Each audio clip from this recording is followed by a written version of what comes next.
Is there anything you can do this summer that has a positive impact on staff recruiting for next summer? We definitely think so.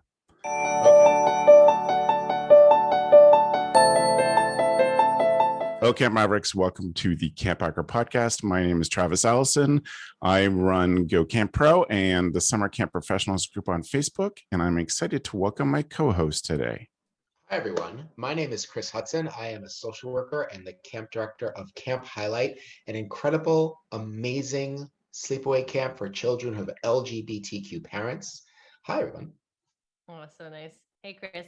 And my name is Gabrielle Rail. I'm one of the camp directors of Camp Oro, which is an all-girls camp in the Laurentian Mountains of Quebec, Canada. And we focus on creating a positive female community. And we do that while speaking in French and in English. Hi, Gabz and Chris and Travis.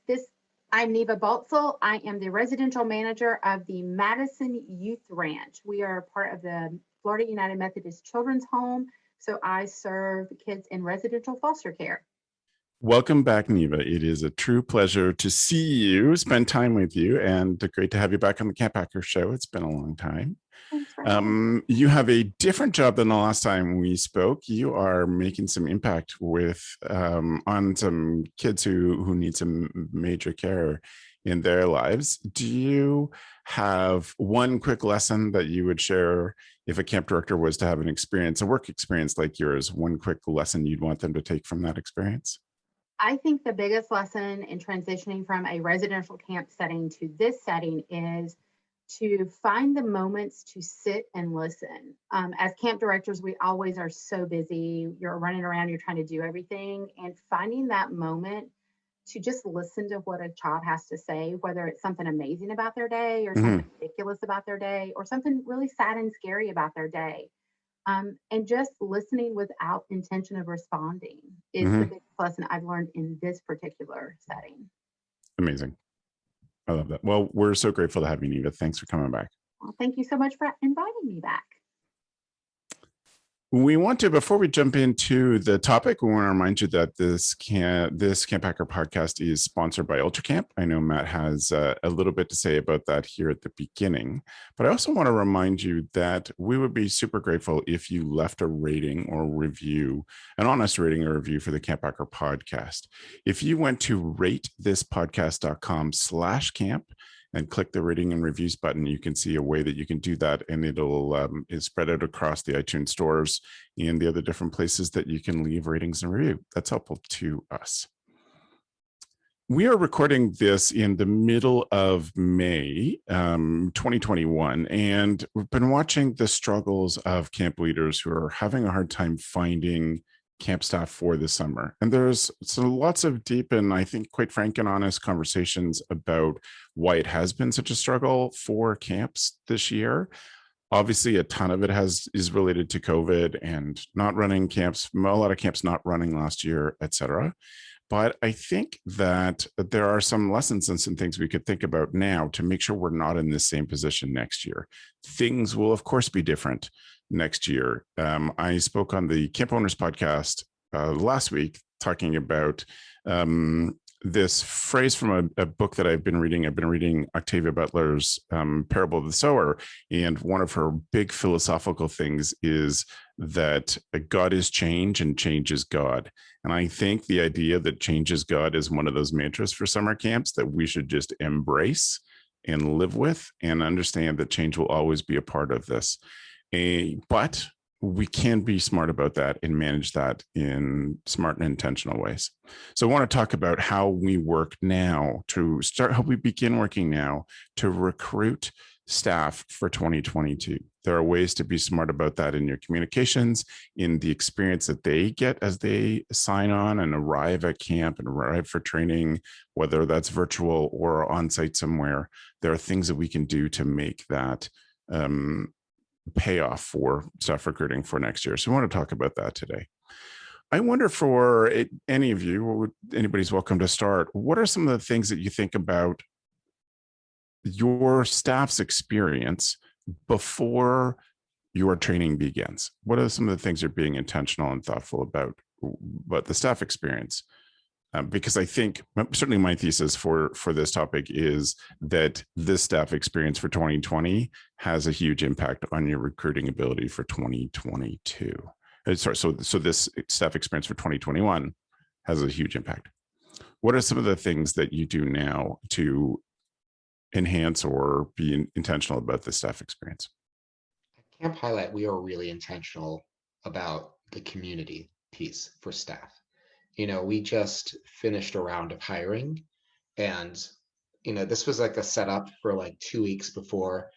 We psyched up the returning staff. We're like, everyone post on Slack like your favorite camp picture, and then our whole thing is like, get ready to meet your new best friends. Like, we have your new best friends. Like, everyone introduce yourselves on Monday. They've already been hired. They can't wait to meet you.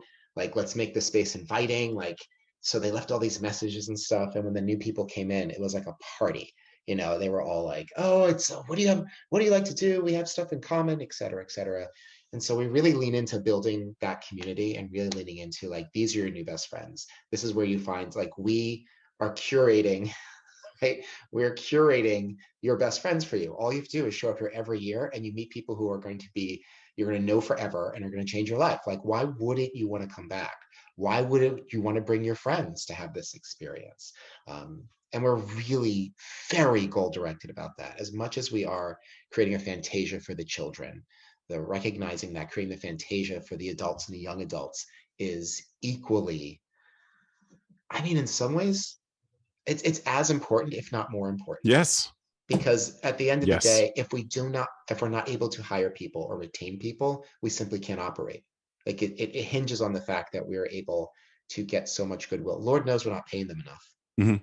So, which we talked about in a previous podcast. But yeah, leading into the community building aspect of that is super intentional. And also, then I'll wrap up.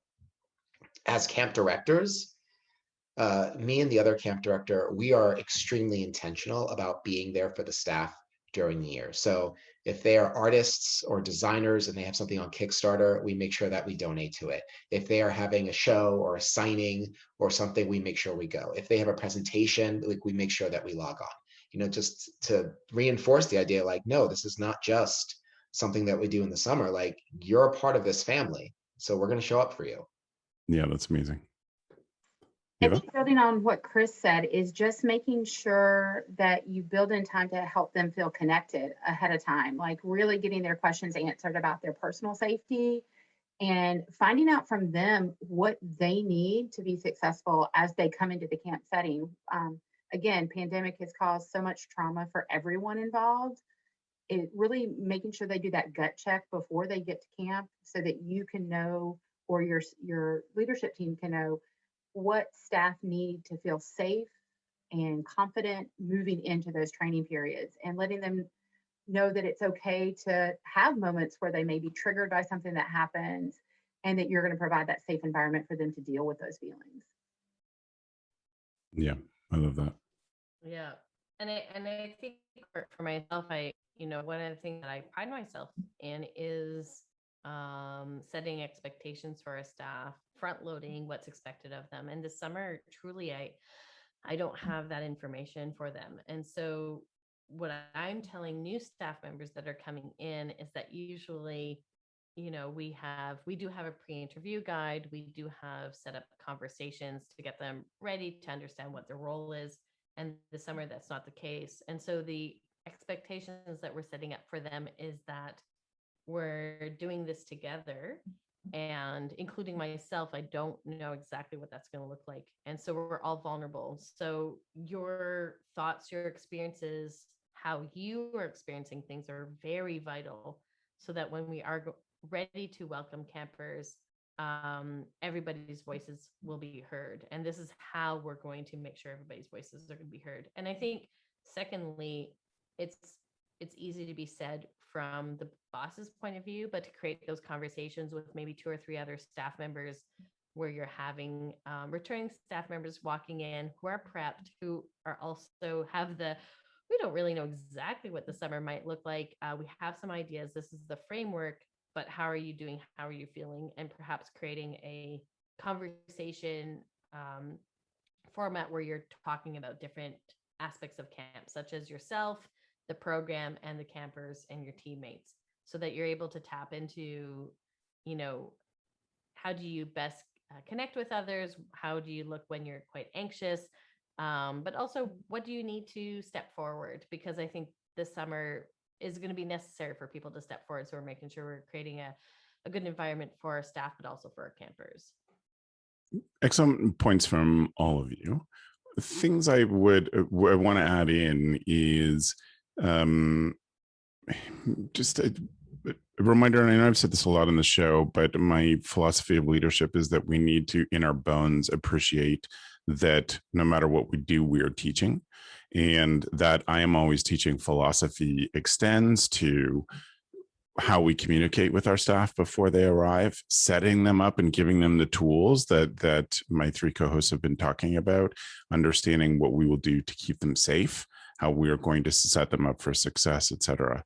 And it means being thoughtful about that every year, making sure that it fits the year that's going on. It means making sure that when staff arrive, and this all sounds like we're talking about a show for how to have the best staff for this coming summer. That is, of course, piece of this. But what we were saying on the show is that setting up this summer well means you are much more likely to have great staff for next summer. So just teaching your people that your camp is thoughtful and intentional about everything. So teaching them that there is a level of intentional that you really need to understand and to be a part of it, and to have that clearly communicated to you.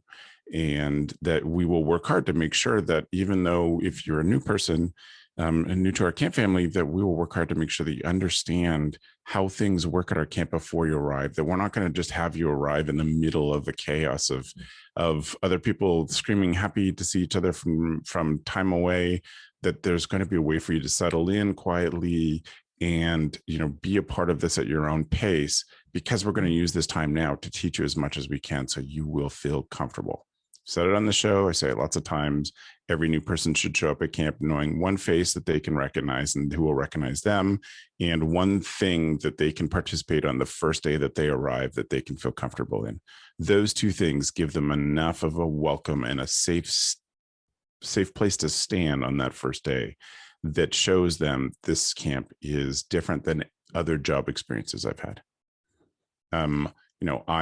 Lots of us have had bad first days at work. I remember the last job I had. I showed up on my first day and my supervisor wasn't there.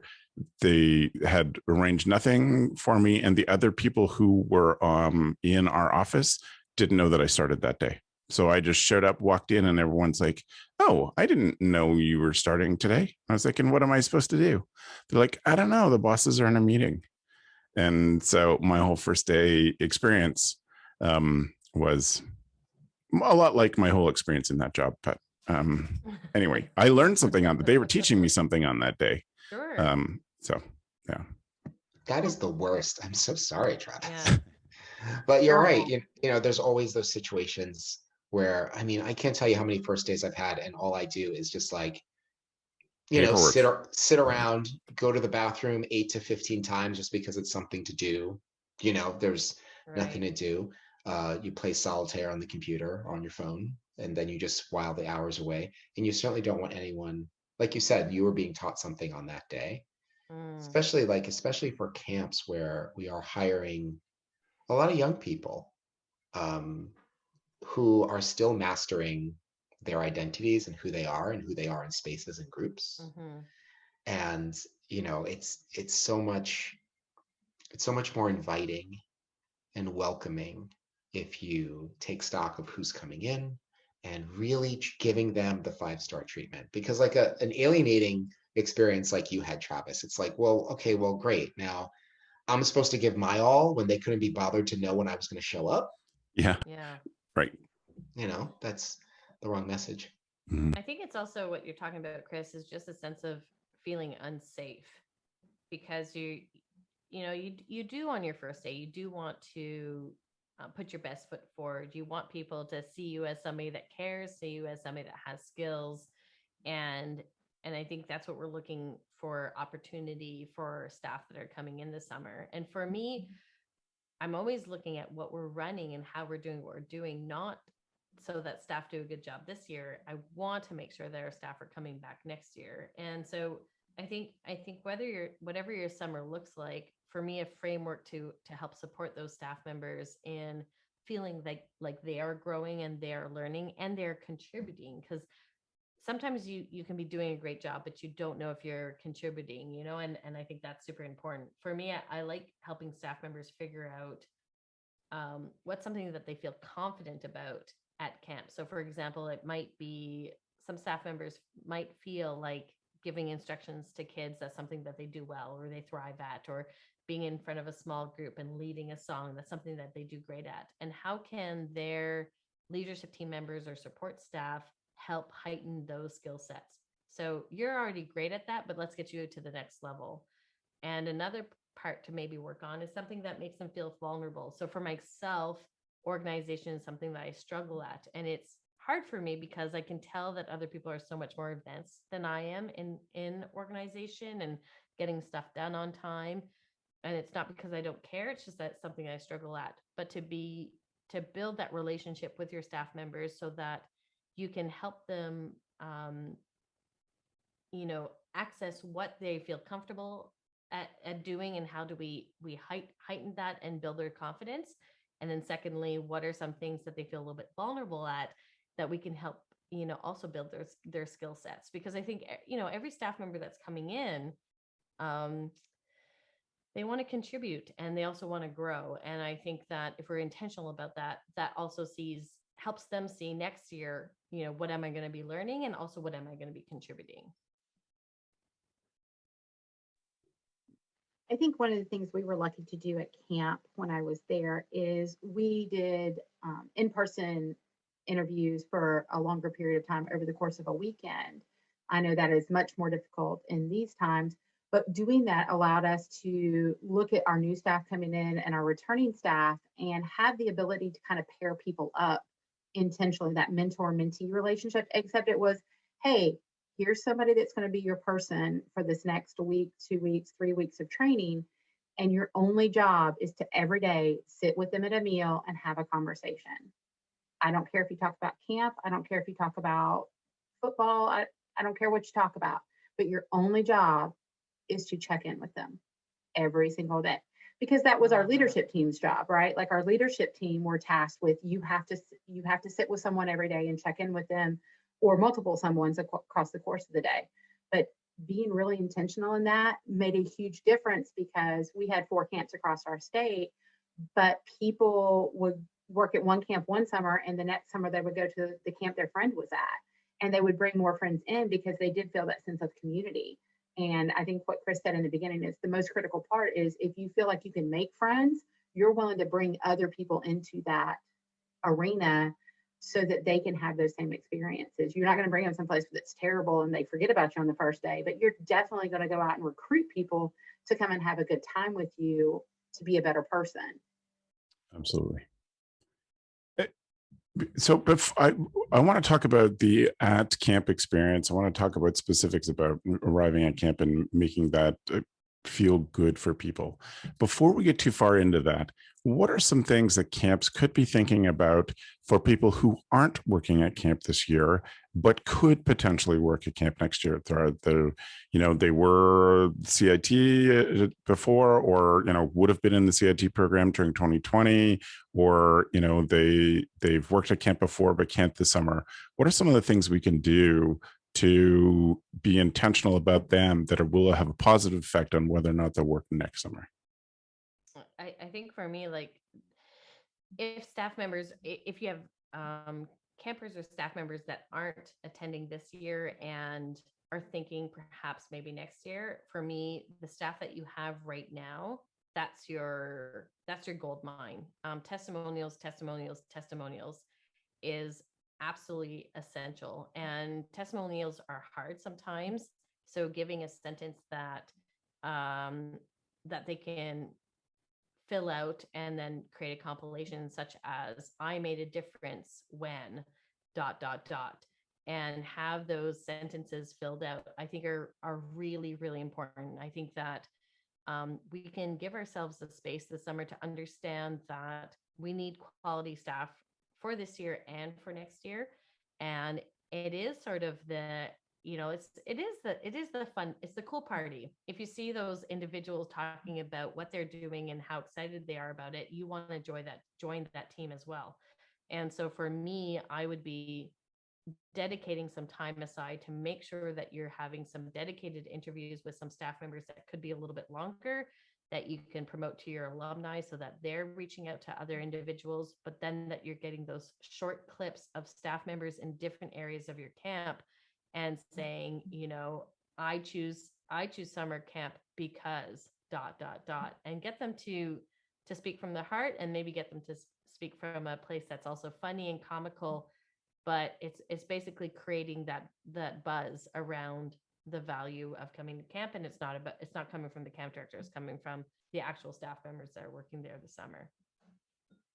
And so smart, because hardly any camps get testimonials from the staff about what their staff experience is.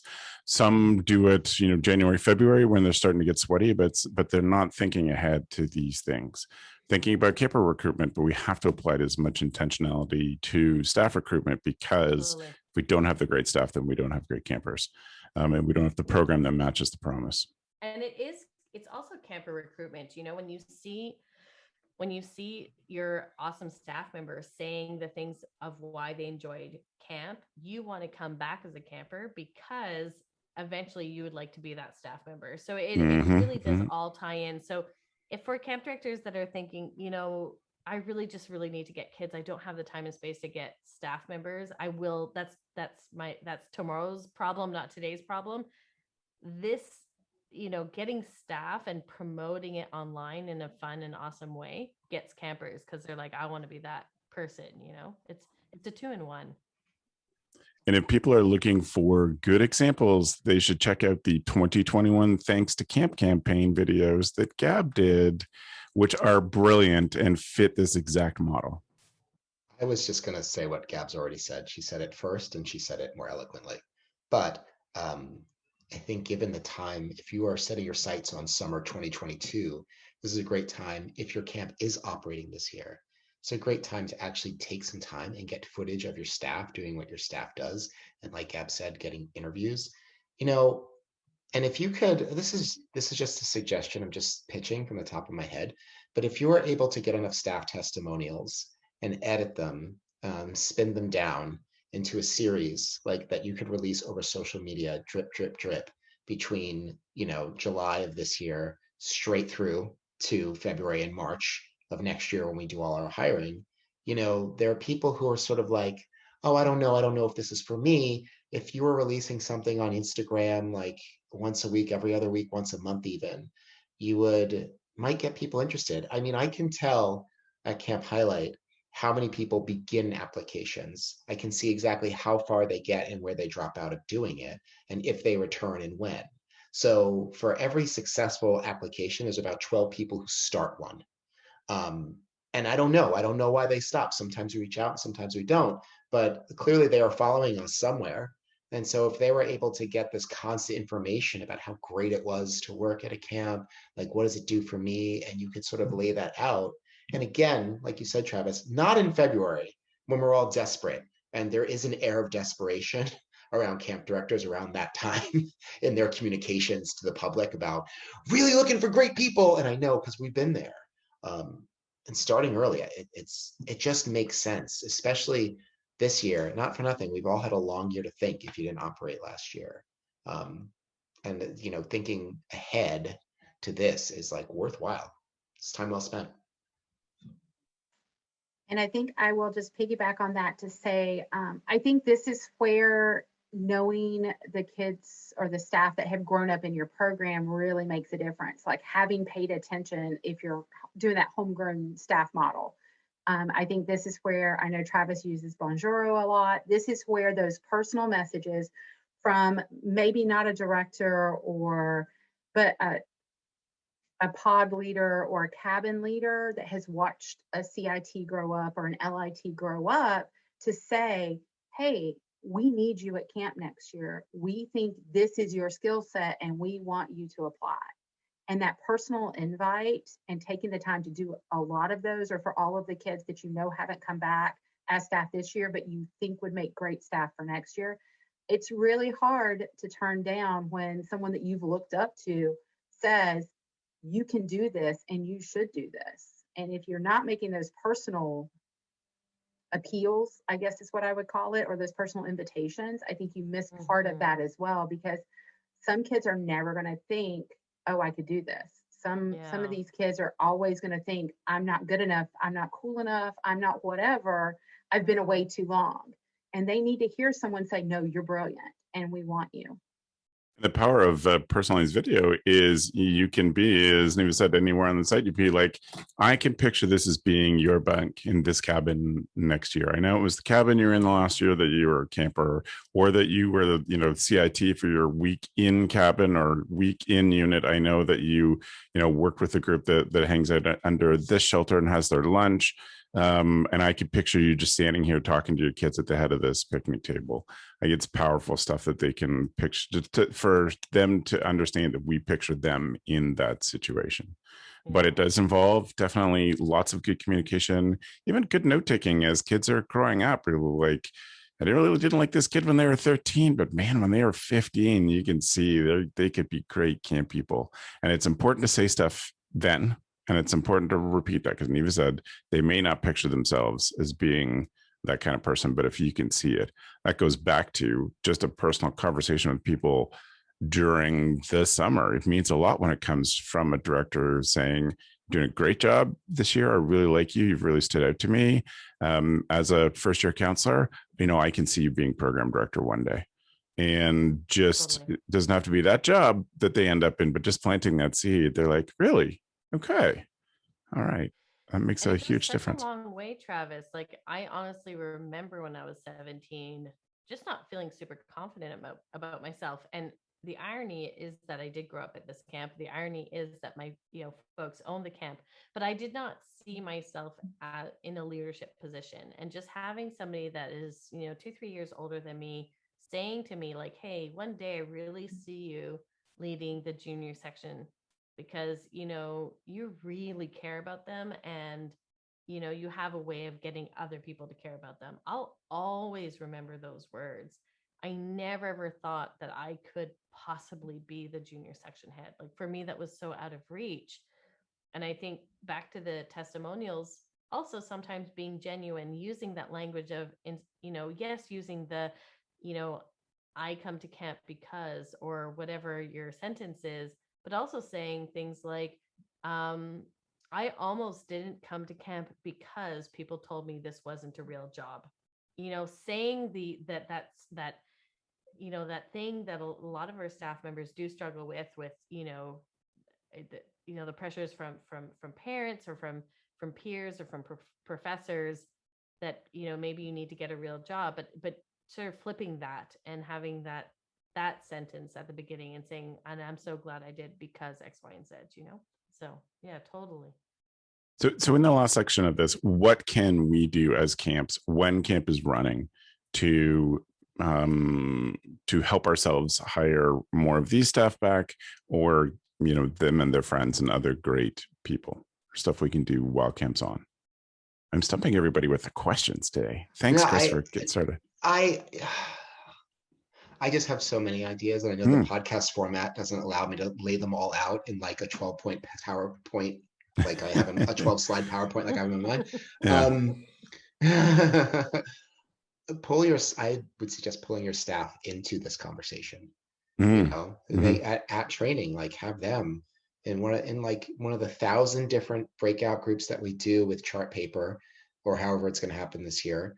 Get them to be like, how can we recruit people to come, and make them part of that? Like, how do we do that? What made you want to do this? Like, can you identify the stages of when you first heard about it, when you were flirting with the idea, when you made the decision, and then when you made the decision to come after we said yes? Like, chart that for us.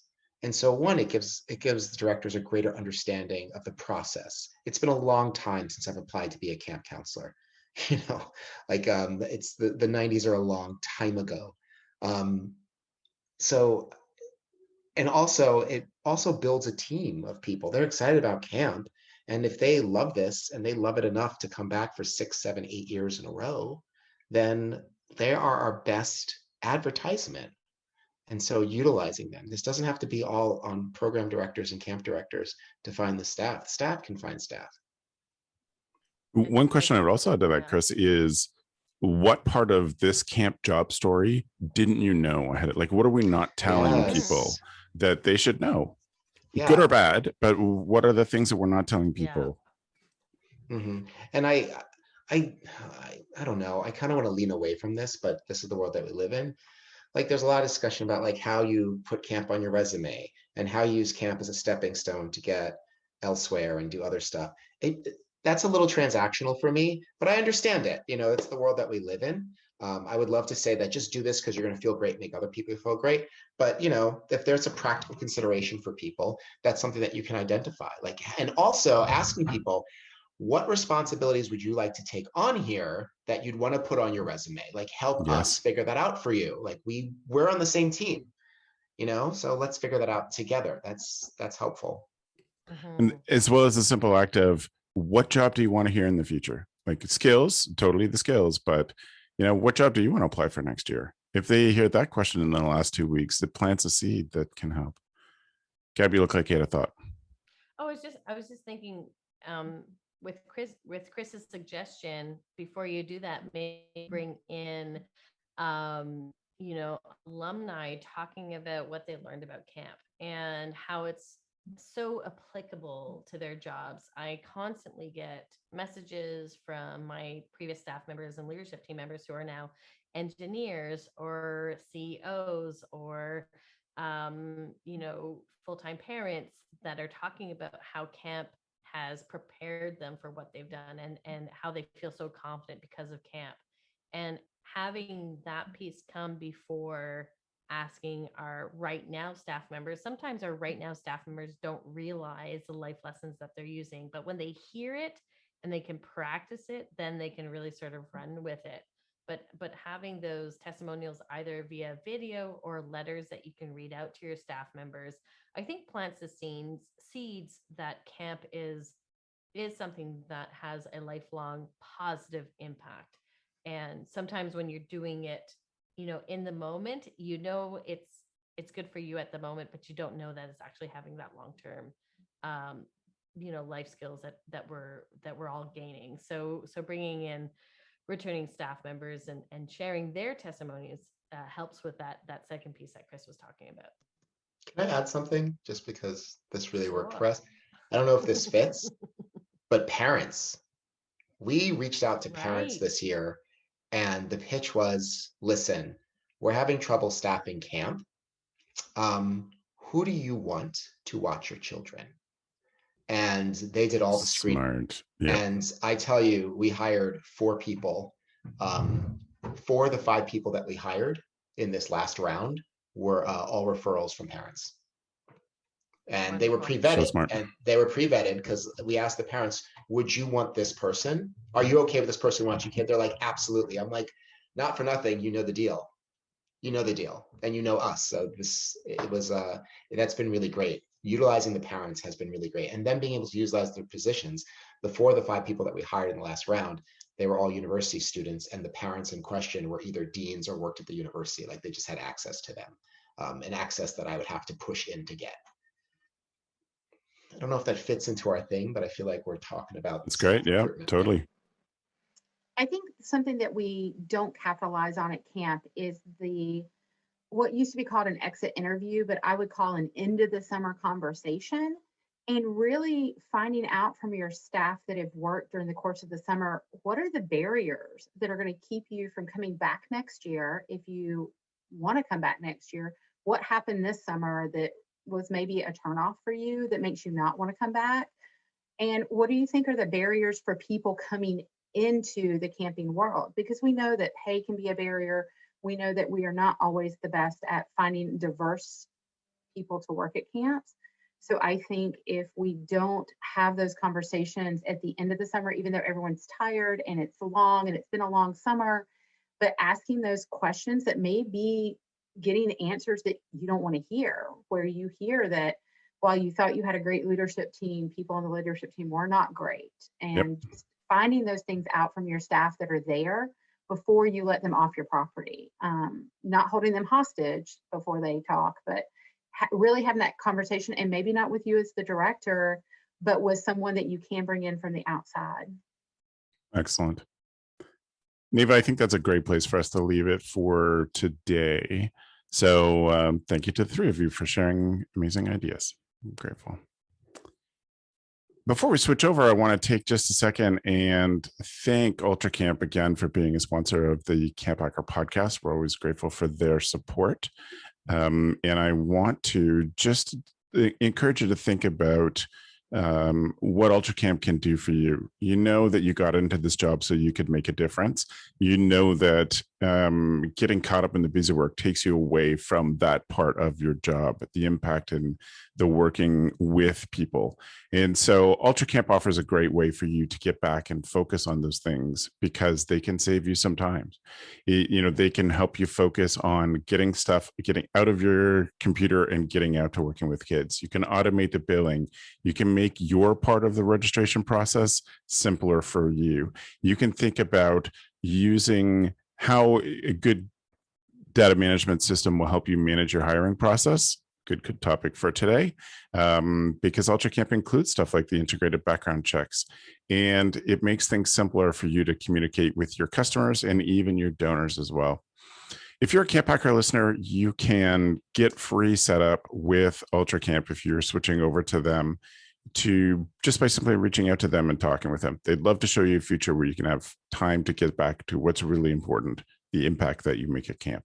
So please visit their website at summercampsoftware.com/CampHacker and set up a time to chat with them. We thank you, UltraCamp, for your sponsorship of the CampHacker podcast. This means that we are ready for our tool of the week. So Neva, like lots of other people, we've asked you to come in with a tool, and you have a great selection. I'm excited to hear about the things that are your tools. Yes. So I, over the course of the pandemic, was in our cottage with our kids a great deal, because we, of course, like many people, had COVID and had staff out with COVID. So I have these little $5 games that are a new twist on old favorites. Flip. It has a light side and a dark side with some great variations. Monopoly Bid, Monopoly Deal. They take about 3 minutes to learn. All of the kids can learn them. They're super inexpensive. So great they're about $5 a pack or less, depending on where you purchase. And they would be great additions to any camp staff member's bag of tricks to keep kids occupied during any sort of time, because they are a lot of fun. It's excellent. So it's Uno, Monopoly Flip, and Monopoly Deal. Monopoly Deal and Monopoly Bid. Monopoly Bid. Okay, great. Good. This is a good time to remind you all that you can find our show notes at camphacker.tv/podcast, where you can look for these 3 games, as well as everybody else's tools, like whatever Gab's going to share with us next.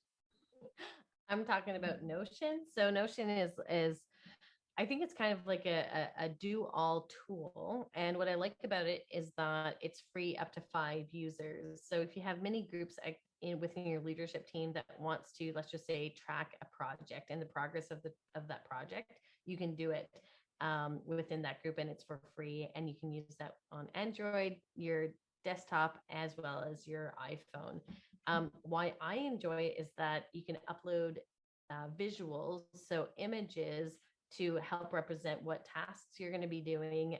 And then you can put in timers for certain tasks that you need to get done and on time, and who's going to be doing that. So for maybe some mini projects that you need to do at camp, I find Notion really, really cool in tracking those projects, but there's so many things that you can do with it. I've yet to unlock all of them, but it's a free app if you're 5 users or under. And if you go a little bit above, it's $4 per month per user. I'm finding it really, really cool. And I'm realizing there's more and more things that you can do with Notion. Sorry. I use Notion for an idea that was introduced to me on the CampHacker podcast in one of our first years. Dan Weir talked about how important it is to take notes from phone calls when you're talking to parents or talking to interviewees, etc. And I use one of the little databases in Notion to set up an entry for every person. And then every time I talk to them, I make a note from them. So I can check my phone calls by date or phone calls by person to see what notes I've taken from those. And I think it's one So cool. little use of it that I found really useful. Wow, that's so cool. Mm-hmm. And I organize my role-playing games in there. Chris. Of course you did. Of course you did. I was just looking at this. It looks intense. It's like project management software. Yes. Note-taking software and project management and database. It's Notion's problem is that it can do so many things that alone is intimidating. But well, I mean, just the website alone, I looked at it for 3 seconds. I was intimidated and quickly closed it. To spend some time to look at it later. I took one-on-one lessons in Notion that helped me set up a few things. So I happen to get lucky to have somebody who's like, I want to open this as a business. Is anyone who want to be a free guinea pig? I was like, yes, totally me. I'm that guy. Lucky. My tool of the week is a documentary called Black Boys, which is on Amazon Prime. I think you could watch it on Peacock for free. The first thing you have to do is figure out what Peacock is, because I'm not entirely certain how you get that app. In any case, Black Boys is a documentary, 90-minute documentary, just about the plight of Black men and boys in America. And there's so many documentaries like this. But what I liked about this is that I like the focus on boys, like Black boys, and specifically what they have to deal with growing up. And there was a connection to like schools and prison and the way that the society interacts with them to create adverse interactions with systems. That sounded a lot more academic than the documentary is. I apologize. The connection to camp, though, I think it's really important to, when we're thinking about our camps and our spaces, is to make sure that we're designing it and analyzing it with these ideas in mind. I'd heard something the other day, and it's been living. I should get a tattoo of it. It's like living with me. But I'd read something that said, everyone is welcome is not the same vibe as this was designed with you in mind. Mm-hmm. And that, I think, sums up why I thought this would be really important for camp people to watch, because wherever you are on your journey towards anti-racism, there is definitely more work to do. And these heartwarming and heartrending stories of these young Black men, I think, need to be heard. They deserve to be heard. And it'll make you and your program better. Like this is the work that we all need to be doing, not just as camp directors, but and not just as people who work with children, but especially because we work with children, but as people, taking someone else's perspective and really trying to understand and listen it's the goal. Capital G, the goal. It's why we're all here. So check it out. See, what I should have done when I was picking the order of who gave what tools is I should have let Chris have the last word instead of my tool, which is... follow that, Travis. I want to talk to you all about soap. And that's the brutal part of this. Well, sorry, Chris. I even knew what you're going to talk about, and I still didn't have you finish us off. It's fine. Okay. I have... thinking about opening camp and getting camp ready, etc. Yes, I totally am talking about soap. I wanted to do a thing that I didn't know about that's called Barkeeper's Friend. And it is a cleanser. You want the soft one. You can get like a Comet version that's little pebbles that, what break up with water. But look for this liquid Barkeeper's Friend. You get stuff clean that I could never get clean otherwise. If you've ever had one of those glass top stoves that are, perfectly flat and the elements underneath it, you look at them and you think, wow, it looks all modern and cool. And they're friggin' terrible to keep clean. This is one of the only things I found that will clean that, but it cleans. It's made for stainless steel and brass. It's actually made by someone who owned a bar for cleaning the brass rails in a bar. But it also works on other surfaces as well. It's a great little cleaner. It'd be one of those things that I would have in my special kit that I only told select people about, because it's not cheap, but it's really incredibly effective and really good cleaning. So check out Barkeeper's Friend. If you go to camphacker.tv/podcast, you can look up the show notes for this show. And you can find a link to this and the other things, including the very important documentary that we should have finished with the Tool of the Week section with. Honestly, I think look at the quartet of recommendations Yeah. we made. Like we're just taking care of you, listener. We're trying to make you covering it all, trying to make you productive, trying to make sure you have more fun, trying to make sure that you're living in a more equitable world. Between the four of us, we really covered bases. So I'm satisfied with the work that we did. So so I want to thank everybody for sharing their wisdom with us today. I really especially want to welcome Neva back to the show and thank her for making time for us today. It was wonderful to have you back. So much fun. Thank you. You're most welcome. Most welcome. So great to see you. Neva, if people want to follow up with you or have any questions, how can they get a hold of you? Sure. They can contact me via email, nevabaltzell@gmail.com. I keep it simple. And we also put a link to that in the show notes too. So Neva, thank you. Gabz?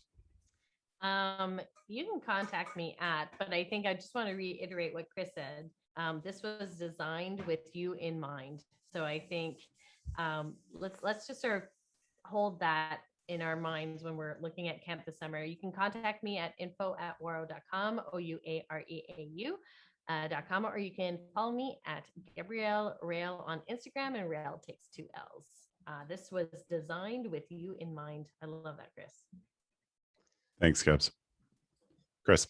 Hi, you can reach me all sorts of ways. You can find out more about my camp at www.camphighlight.com. You can send me an email, chris@camphighlight.com. If you're interested in me posting fun polls and screaming about racism and injustice, you can follow me on Instagram at planetchris1 on Instagram. Thank you, Chris. And once again, we want to thank everybody for being a part of the CampHacker show. If you have questions or feedback, or you would like to be a guest, reach out to me, Travis at gocamp.pro. And we're definitely looking for new people to be a part of the panel and join the podcasting team. So I want to thank the 3 of you for sharing. I want to thank everybody who's taken time to listen and or watch this show. And finally say, thanks for the evening, friends.